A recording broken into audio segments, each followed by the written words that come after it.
News Watch 10.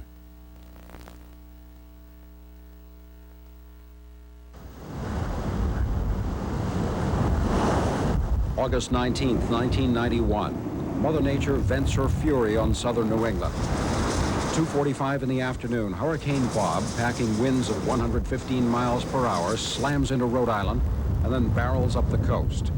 Within 2 hours, Bob was gone, leaving a path of destruction from Westerly to Provincetown.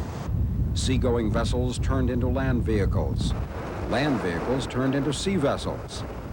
Trees that stood for decades suddenly were uprooted, crushing whatever happened to be in their way. Power lines snapped like twigs from a tree. Thousands of residents were left in the dark, some of them for days. From the marinas to the main streets to our own neighborhoods, Hurricane Bob left virtually no one untouched. In the end, though, New Englanders had taken heed. They battened down the hatches and headed for higher ground. When the storm finally cleared, no lives had been lost. But August 19th will not soon be forgotten. It was the day of the storm, in my own backyard.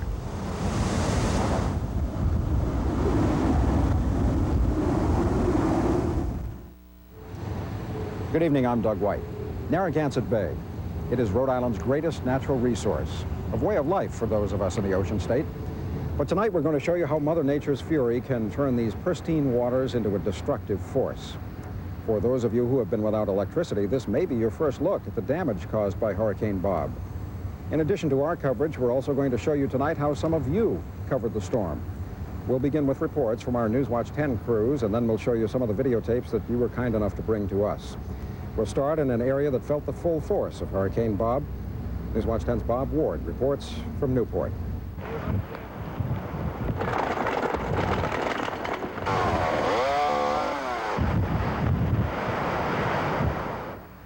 Off Brenton Point, the tides of Hurricane Bob punished Newport's rocky coast. Each wave threatened to steal yet another piece of the city's famous Ocean Drive.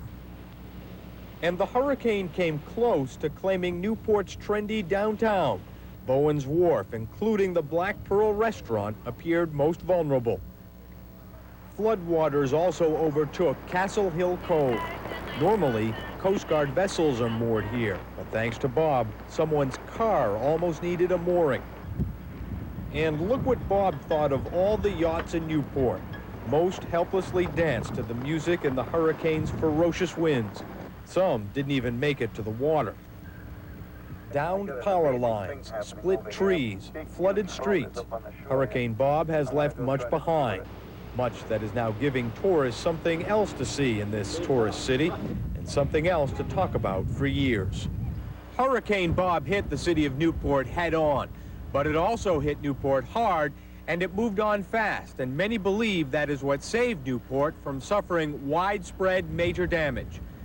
Bob Ward, Newswatch 10, Newport.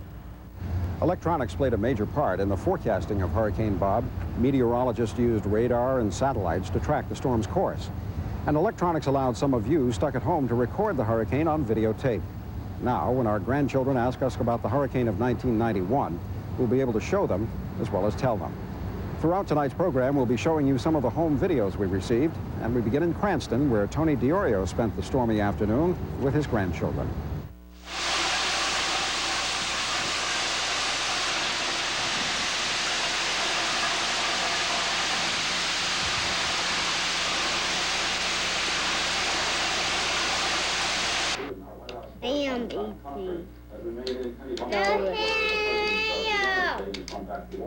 Oh, wait.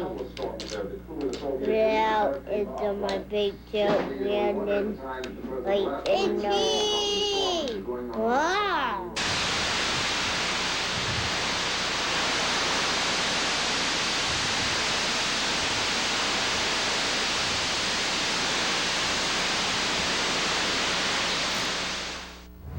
On the West Bay, the hardest hit areas stretch from Narragansett to North Kingstown. Downed power lines kept residents in the dark for several days.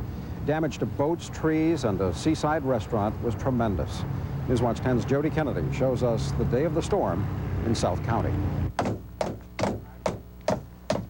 Just hours before the storm, Charlestown residents battened down their hatches. This has been our dream for our whole lives, and we want to protect it. Boat owners took their boats out of the water or secured them. Once all was tied down, several residents took heed and evacuated. I talked to a lot of the old people that live in town that were here through the 38 and 54, and they said that it's as bad as it was then. In Narragansett, residents stocked up on the essentials. We bought 3 times as much, anticipating a lean few days with no electricity, cold food, and lots of wind. The curiosity factor was high everywhere, like here in Point Judith. Some fishermen decided to ride out the storm with their vessels. Safer right here than it is on land.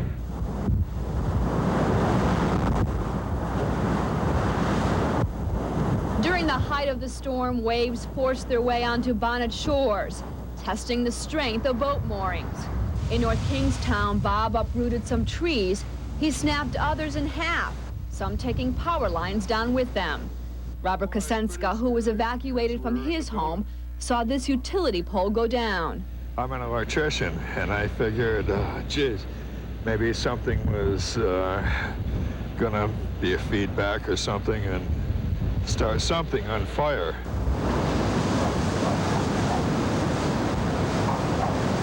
In Narragansett, one resident describes the horror at the Coast Guard House restaurant. The wave just came in, smashed the boards off like it was tissue paper. The waves were busted, the whole restaurant was filled with water. And then within about 15 to 20 minutes, the whole wall got taken out. Bob's force buckled pavement at the town beach and tossed rocks around. In Wickford, boat owners searched the harbor for vessels Bob threw down like pickup sticks. But even with the damage, many South County residents say it could have been much worse. Jody Kennedy, Newswatch 10, Wickford. This is just on Warwick Neck Avenue. It's right across from Warwick Cove. This is where it's picking up right here. It's probably 1:30 right now. It just kept on getting worse and worse. There wasn't one moment where it just struck you that the hurricane had hit. This is where it got intense. I think this is where the most powerful aspect of the storm is seen from this perspective. The next minute or two, like this here, that was very scary.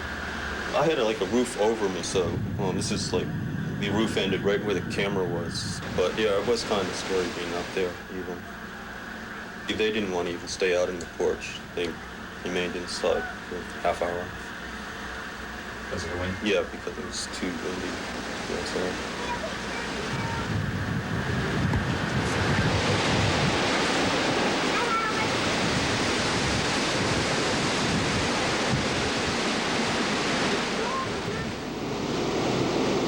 You can hear that wind. Really gusting.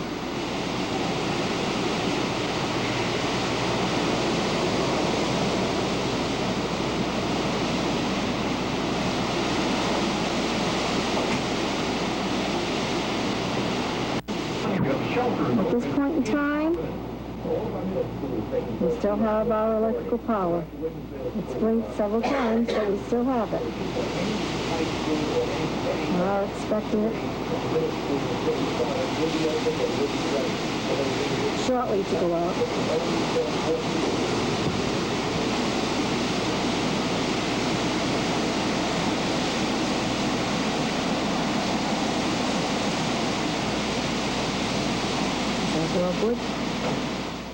New Bedford's hurricane barrier was put to the test during the storm. We'll show you how it fared when we come back.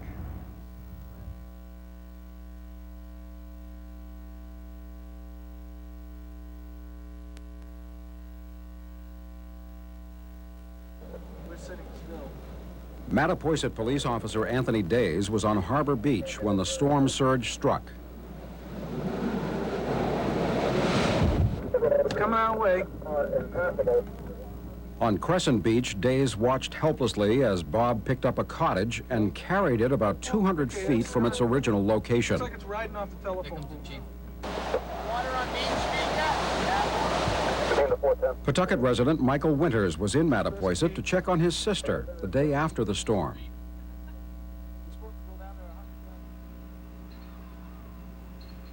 That red house right there was on the water.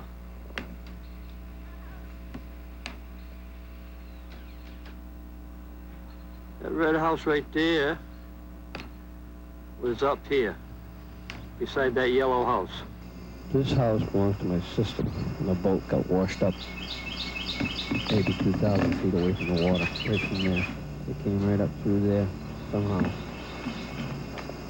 And ended up over there.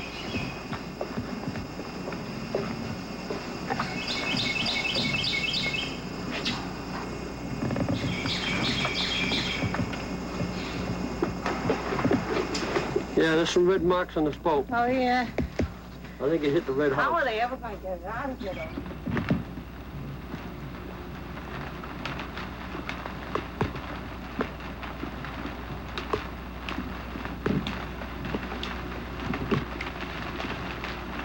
Some of the things that's been washed up.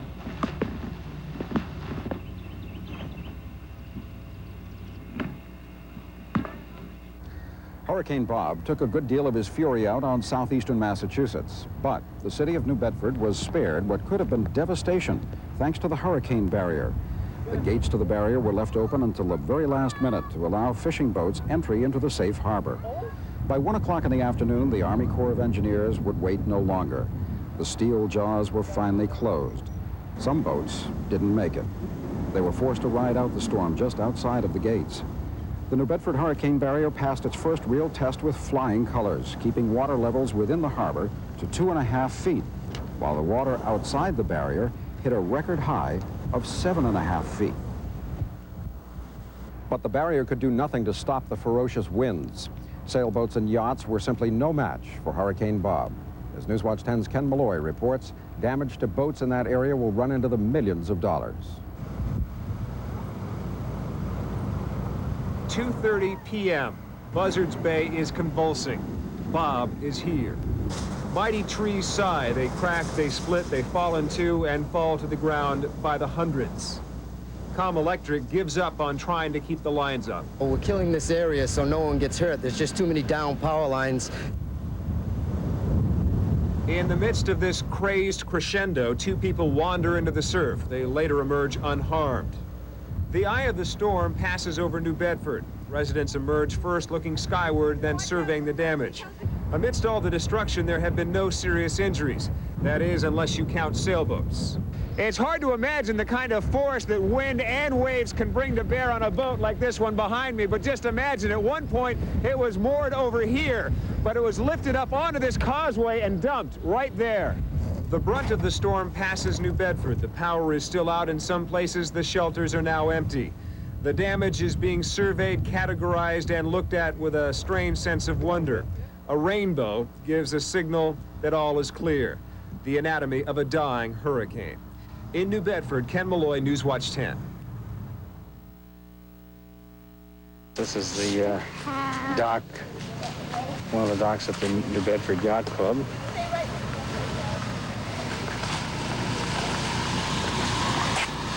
Man, that was really wrecked. More boats up on shore. This place really was a major disaster area. And many people, they say, you know, park their car here and go away on a 2-week vacation. Well, those cars that were parked here were floating yesterday.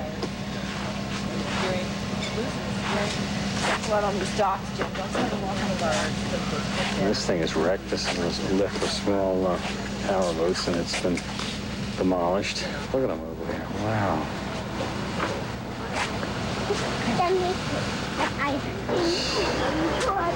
Incredible.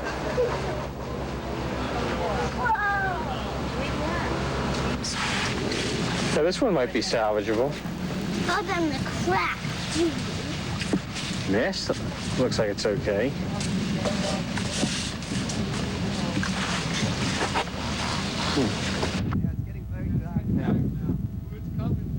And the rain is starting to come a little bit.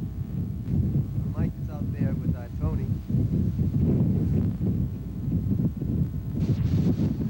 The house is getting pelted.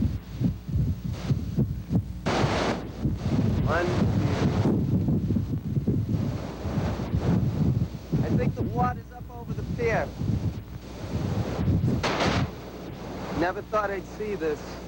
Those were some of the areas hardest hit by Hurricane Bob, but he spared no coastal community. When we come back, we'll take you to Westerly on the day of the storm.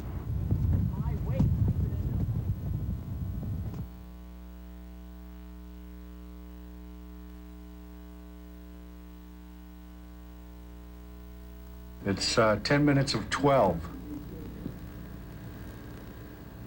And I'm looking right out over Little Narragansett Bay to Fisher's Island. There are wind surges that are pretty good. You can see the trees are really moving and the rain is coming down in sheets. It's about 4 o'clock in the afternoon on Monday, and this is Avondale, almost in front of Gagnon's house, a big tree that's down, plus a big limb off of a tree. And here is a boat.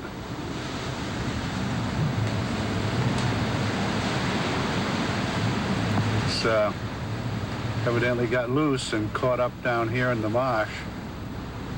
See, the boat here was pushed right up from the bay. You can see it busted right into the wall here.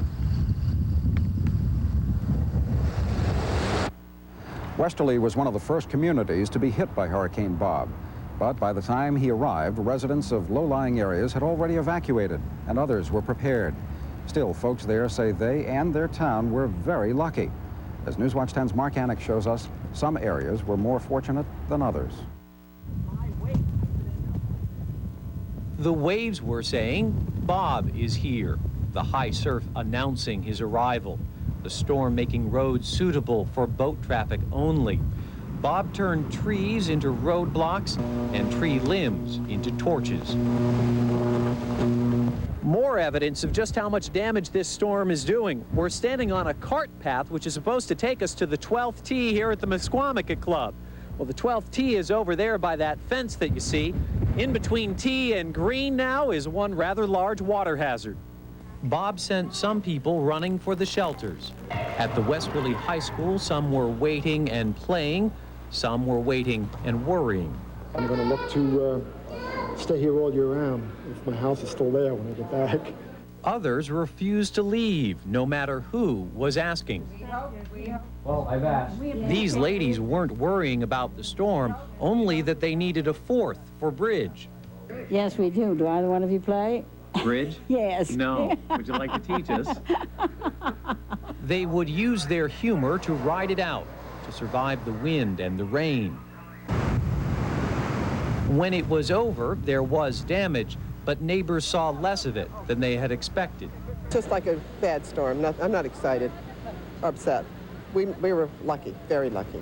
Indeed, they were lucky, for when the sun came up after the storm, it showed that another sun had fallen, but also that nature would someday make things beautiful again. Mark Anik, Newswatch 10, Westerly.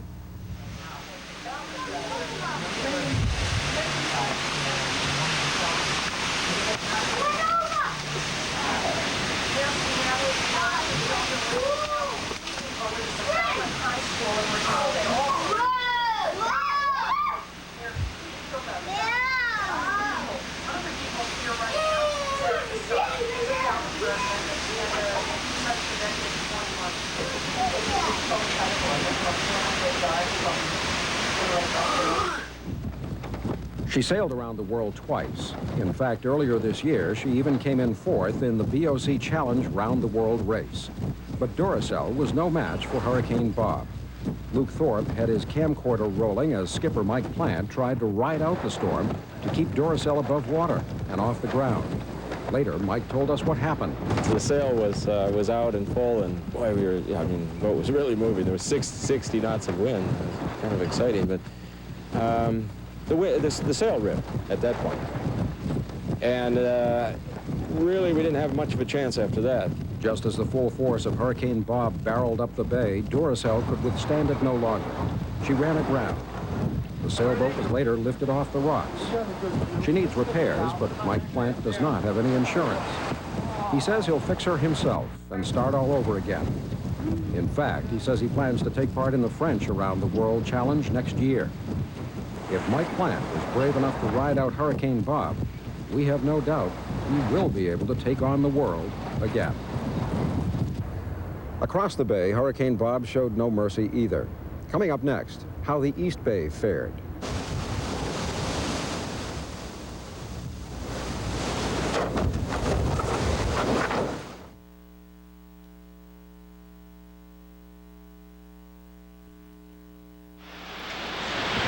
We're in the tail end of the eye of the storm here.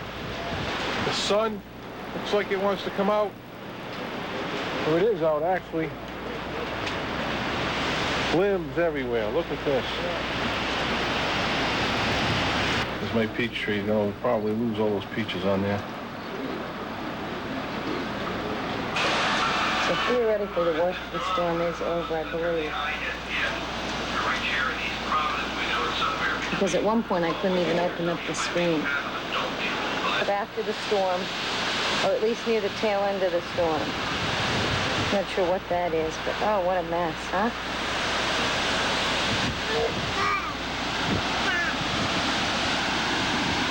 Oh, our rose bush. Hurricane Bob left his calling card all around the region. On the East Bay, as in most other spots, mostly trees and power lines were the victims of his wrath. But as Newswatch 10's Laura Lucas tells us, anything left in the way was fair game. When it came to the East Bay and southern Massachusetts, Bob showed he has a real attitude problem. For one thing, he has no respect for trees, no matter if they are tall and stately. He doesn't much like boats either.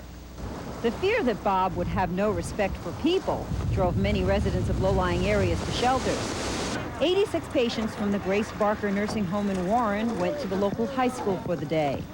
So did about 150 residents of Swansea. They said that this was a more dangerous hurricane than the last one. And we're so close to the water, it was supposed to hit at high tide.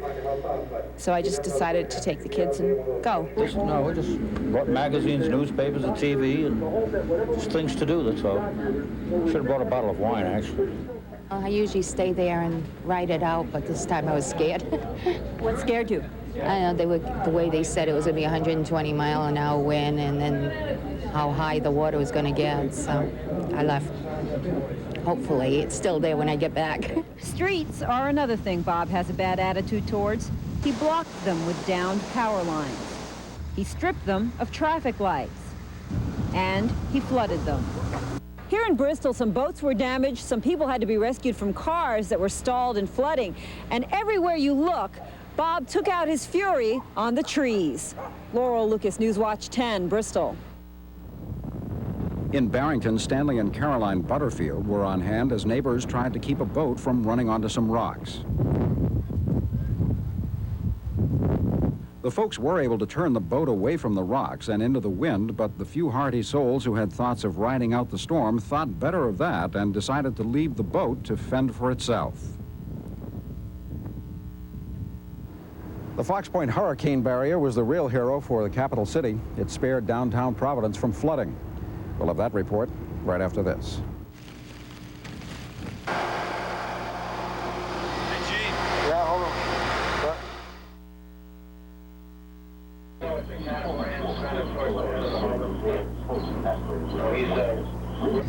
We are here at the Fox Point Hurricane Barrier in Providence. Construction on this monster facility began 30 years ago, but it wasn't until the afternoon of August 19th, 1991, that it was finally put to its first real test. And it helped save downtown Providence from the kind of destruction wrought by the hurricane of '38 and bad girl Hurricane Carol of 1954. Newswatch 10's Martin Morenz was in Providence when Hurricane Bob hit. In the aftermath of Hurricane Bob, Providence was a maze of downed trees and power lines. The city had to be closed down. We'll be assigning police officers on a priority basis to those areas where there are wires down. We'll have to wait to announce the reopening of the city because it still is not safe to travel. 60-mile-an-hour wind gusts snapped trees and bent signs. Roads were blocked in all Providence neighborhoods. Live wires were the main concern. That tree came over, and that's when we lost the power. And these wires are still live? Yes, they are still live, and there have been some people who obviously have been playing with the wires, which we weren't real excited about seeing. But Hey, those wires are live in there, too. Not a good idea to walk in the water. Not a good idea, no. The Providence hurricane barrier passed its first real test. At high tide, areas outside of the barrier were flooded. But 2 of 5 huge pumps operating at the hurricane barrier pump station kept the downtown dry. Floodwaters were pumped out at around 1 million gallons a minute. I think the change in this storm over last storms that we've had is the fact that we closed the city, number one, and number two, we had the hurricane barrier. This 2-family house on Public Street in Providence was set for demolition. Hurricane Bob took care of that. Martin Morenz, Newswatch 10, Providence. When we come back, the day after, we'll show you what Rhode Island and southeastern Massachusetts looked like on Tuesday as the damage assessments begin.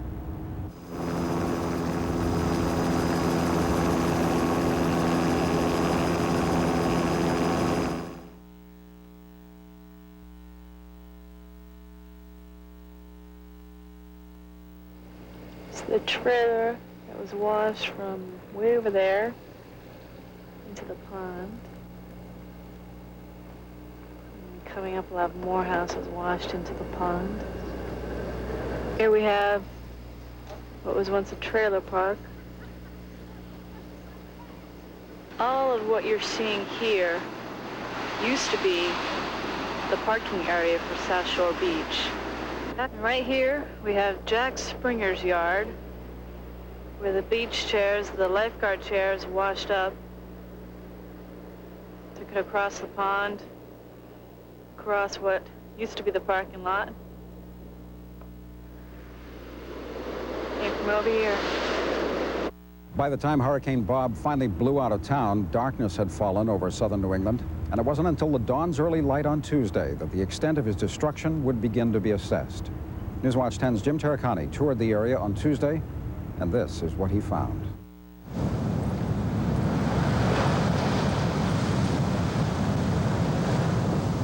Hurricane Bob tromped through Rhode Island and southeastern Mass as if it were a crazed giant, groping to find its way quickly through a maze of obstacles left destroyed in its path. I've never seen a storm so powerful as long as I've lived out here, and that's been a good number of years. And it tops the 78 blizzard, it tops Gloria, and I just hope we don't see another one.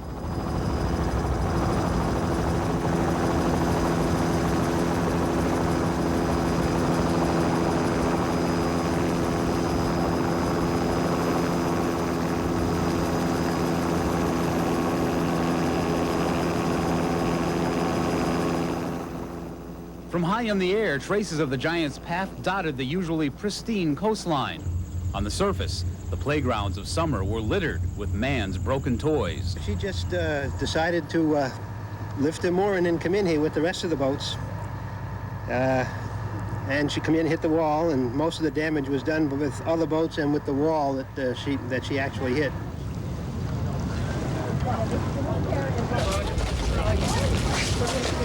Officials surveyed the damage, hearing tales of Bob's wrath. Oh, hi. I'm Governor Sutton. Oh, hey. Nice to meet you. Jack Gray, the United States Government. How are you? Be able to get it out without too much damage? We're going to have to load her on a trailer because there's a hole in the hull. There is a hole in the hull. From neighboring states came caravans of help to make right what Bob had made wrong. Newport, the glitzy city by the sea. The lawns of the stately mansions now cluttered with trees that took decades to grow, but were destroyed in minutes. By week's end, some people were still without electricity. But luckily, maybe even miraculously, Hurricane Bob caused no serious injuries, no loss of life. Downed power lines made repair work difficult and sometimes slow. The crews working round the clock to put everything back together again. her house is split right in half. They don't know where her porch is. And the one beside her, well, she lost two houses, one here and one at Secana. Hurricane Bob made it through the maze in a matter of hours. Some of the giant's footprints will remain for years. The giant is gone, and all is well. Jim Terracani, Newswatch 10. Southern New Englanders are seasoned veterans of all types of storms. We've weathered many together. We've also learned from each one of them. Newswatch 10's Kathy Ray takes a look at some of the hurricanes in our history and how experience and technology have proven to be lifesavers. August 1954, Hurricane Carol careens up the mouth of Narragansett Bay and shows the state no sympathy.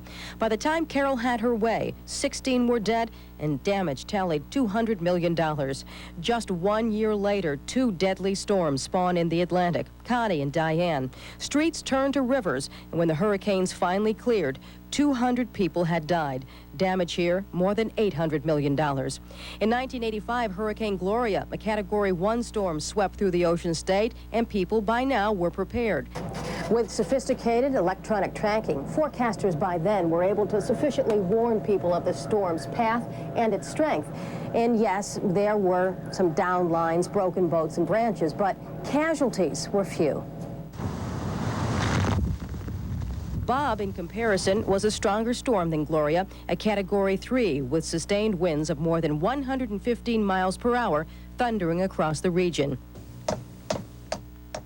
But again, southern New Englanders know when it's time to get serious. From the time the hurricane warning was issued, residents knew what to do: secure the boats, board the windows, buy batteries, fresh water, and evacuate all low-lying areas.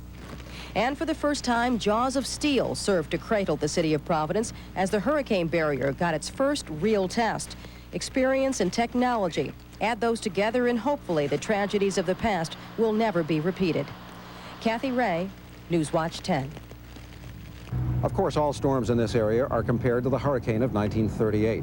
That storm killed 262 people, 109 of them in Westerly and Charlestown alone.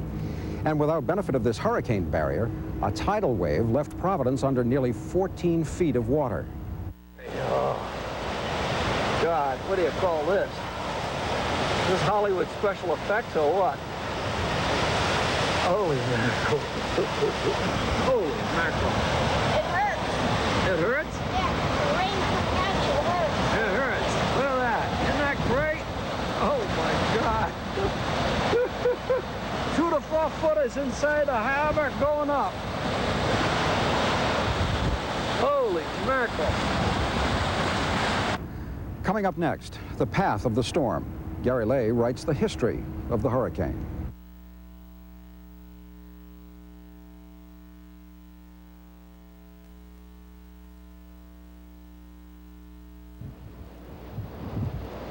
Oh, the waves were breaking onto our property. The wind was blowing the barge sideways. But the barge almost went completely sideways. The wind was pushing it. I've never seen a barge do that. This house was here during the 38 and the 54, and the water came up to my kitchen. It was in the kitchen floor. So we were really lucky. You couldn't even walk around the side, the way the wind was blowing so hard across the bay. The wind was blowing so hard it lifted up the front of the car. That's strong. You see how these waves are breaking? They would be breaking and going right in the pool. Yeah, they were breaking right over the fence. It was too windy. I couldn't go outside. It was blowing the camera out of my hand. When the eye went over us is when I could see the storm surge. I could see the water rise at least 2 feet within 10 minutes. I've never seen anything like that here. Hurricane Bob began to be a concern to New England long before it even had a name. Newswatch 10 meteorologist Gary Lay began tracking the storm even before it was a tropical depression, before it was even called Bob. Tonight, Gary and the head of the National Hurricane Center, Dr. Bob Sheets, take a look back at the path Bob took to land right on our doorstep. We first had an indication that Bob was forming. An area of showers and thunder showers developed down near the Bahamas, and at 2 o'clock in the morning on Friday, the National Hurricane Center designated it Tropical Depression number 2. Already at this time, the folks at the National Weather Service office in Boston were beginning preparations in case the storm would come up the coast and affect southern New England. We spent quite a bit of time over the weekend scrambling to get a hold of people, emergency managers, and try to give them a heads up that they may walk in the door Monday morning with a pretty significant hurricane threat at hand. But again, this was only Friday. The depression continued moving northwest, intensifying over the warm Gulf Stream waters. Bob was named at noon on Friday and achieved hurricane status later on Saturday. The primary concern at the Hurricane Center at this time was the Carolina coast.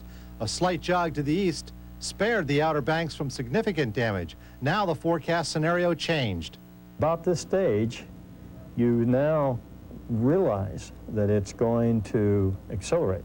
We know that once it gets caught up in a little bit of the westerly kind of flow here, it's going to accelerate toward the northeast. Some models were saying it's going to do this. That means it's not going to have any impact on the coast. A couple of more models were saying it's going to go right up here in New Jersey, right across New York City at that stage, and others were curving it one way then the other way. Our analysis turned out to be right, that it basically was going to come with the center of the storm remaining offshore, moving parallel to the coast, but remaining offshore and then coming into the New England area. But we were having to do that way down here, when the storm was way down here, because of that fast motion that we know is going to take place. Indeed, Bob was speeding up and intensifying into a major hurricane, a Category 3 storm east of Norfolk, Virginia. Winds at this time were 115 miles per hour sustained, and the storm's central barometric pressure fell to 28.05 inches of mercury. Hurricane watches were issued for southern New England Sunday at 6 o'clock. Hurricane warnings followed early Monday morning. At this time, the well-formed eye was easy to pick out on our visible satellite picture. By late in the morning on Monday, the storm showed up very well on radar out of Chatham, and you can actually see the spiral bands of rain, heavy rain, we call these feeder bands, moving into the center of the storm. The eye of the storm passed just south of Montauk, Long Island, across Block Island, and nearing the coast near Newport, Rhode Island. You can see some very heavy rainfall indicated around Montauk and then up into parts of the Sound. This particular track meant that everything from around Newport to the east was the area heaviest hit by this particular storm. Now consider the fact that the eye was about 30 miles wide, so that takes you from around Narragansett over to, let's say, Mattapoisett. Those particular areas, or the areas that I've got shaded in here, were just about under the center or within the eye of the storm. The heaviest rain, as I mentioned, was in the northwestern part of the state, and because of the fact that the eye of the storm passed through here, southeastern Massachusetts, Mattapoisett, over to Cape Cod, that's where the wind was strongest, that's where the storm surge was greatest, and that's where the most damage was done. We still don't really have a good feel for the storm surge in Buzzards Bay. Some indications are it ran around 8 feet, but in Narragansett Bay it was measured at 7 feet in the lower bay and 8.5 feet at the hurricane barrier. That meant that there would have been about 2.5 feet of water in downtown Providence had that barrier not been there. The lowest barometric pressure reported at TF Green was 28.72 inches. As far as peak wind gusts, we recorded a gust, or an observed gust, let's say, not recorded, of 125 miles an hour at Block Island, 105 in Newport, 100 miles an hour in Falmouth, 100 at West Warwick, 98 at Martha's Vineyard, 75 measured at Westerly, and a 63-mile-per-hour gust at TF Green. Rainfall was also heavy, heaviest to the north and west of the city. Notice at the airport, they had 2.65 inches of rainfall. Here in the city, we had 2.76, but more than 7 inches of rain fell in the Foster area, 5 inches in Worcester, and 2.2 inches of rain in Boston. So in summary, we went from a depression Friday morning to a tropical storm at noon and a hurricane at 6 p.m. on Saturday. Bob passed over Block Island at 2 p.m. and made landfall at Newport at 2:30. It weakened over Maine and lost its tropical nature in the Canadian Maritimes. We're concerned about the storm surge when we have these storms. We're concerned about the wind, the flooding from the rain, possible tornadoes and that sort of thing. Dr. Sheets, though, continues that worry after the storm goes by and the cleanup begins. We find that we lose almost as many people after the storm as we do during the storm. and to lose those people with candles. I understand there's at least one already from a fire using a candle. And then the other factor is all those trees that are down, and the chainsaws and the chainsaw accidents. Again, we lost 3 people after Hugo as a result of chainsaw accidents. So I think most of us can see the difference between Bob and Gloria. Remember, our effects from Gloria were rather minimal, perhaps a Category 1 storm. Here with Hurricane Bob, we have a strong Category 2 hurricane, and you can begin to imagine what kind of devastation occurred with Hurricane Hugo along the Carolina coast, which was a Category 4 hurricane. Let's hope that we never have to deal with that. Even the hint of an impending storm sends southern New Englanders running for the nearest corner store to stock up on more bread, milk, and batteries and candles than we could possibly ever use. Though we may joke about it, and often do, it is that sort of preparedness that no doubt in this case saved lives and property. We in southern New England have come to respect Mother Nature's fury. That, plus the spirit of neighbor helping neighbor, is what we'll perhaps remember most about Hurricane Bob. With that in mind, we also want to extend a personal note of thanks to all of you who helped out our Newswatch 10 crews. Many of you allowed our crew members into your homes to use your telephones. Others helped direct our crews to the right places. Without your help, we couldn't have provided the kind of coverage we did. And of course, we want to thank all of those who brought in their videotapes for this program. We do want to point out that these tapes were shot by people who were safely inside their homes or who waited for the storm to pass before running out to use their cameras. We do not want in any way to encourage anybody to run out into the next storm just to get some good pictures with a camcorder. That having been said, we hope you all enjoyed our special program on Hurricane Bob, the day of the storm in my backyard. Have a good night. Early this morning at daybreak, and you begin to see the eye of the hurricane right where my finger's located, and now you can see the storm moving off toward the northeast. What's the situation like there?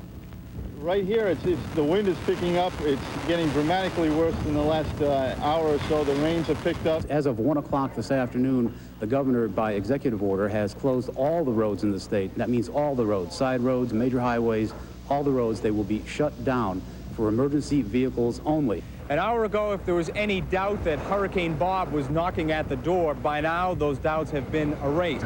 This area faces extreme danger from Hurricane Bob. I am on Route 1 in North Kingstown, roughly a mile from the water, down in Point Judith, and the same conditions that were there roughly a half hour ago are moving up here. The same wind, the high wind, the heavy rain. And officials are worried because the hurricane and high tide are both supposed to arrive this afternoon about the same time. Employees at the reservoir were shoring up the area with sandbags. Gary Lay was telling us earlier how the wind has been kicking up anywhere from 50 to 60 to 70 miles an hour. I don't have an accurate gauge out here, but I got to tell you, it is really blowing. Up over Doran Street right now, where we have driving rain. And earlier, I was at the Fox Point Hurricane Barrier, and the pumps are working there and keeping the downtown quite dry at this point. As I said, everywhere there are trees and power lines. For those people who are out, just be careful because there are several lines down. Narragansett Electric are trying to work on them right now. The electricity is out here, as you've heard in other places. The reason it's out here is, one, because of down power lines, because of trees, but also because the electricity company out here simply threw up their hands at one point and said, turn off the power in this general vicinity, because they were afraid of all the down power lines and the danger that poses to some people who are still out and about. Now, I'm kind of flying blind out here, so I can't see the pictures that we are about to show, but hopefully we'll jive on what the narration is. Earlier, Jim Karpachik and I, a photographer at Channel 10, went out and we saw some devastating damage of trees at Hazelwood Park, which is off of Brock Avenue. It was hit big time, major damage to several trees in that area. Some of those trees tipping over power poles and causing some of the power outage. I think what we're looking now at is ocean pictures. I'm hoping that it's Acushnet River, and that Acushnet River feeds into Buzzards Bay, and the water, the force, as you can see from these pictures, is just dramatic. You can't really put it into words unless you look at it in person. One of the things that you notice when you're out here in this kind of wind, which Gary Lay tells us has been kicking up to 70+ miles per hour, is that the wind now has a kiss of salt to it. You have salt on your lips from all the wind. and you can see these boats just really taking a beating. At one point, when we were out there taking these pictures, we saw what looked like some fog lights way off in the distance, and we later presumed that it was one of those fishing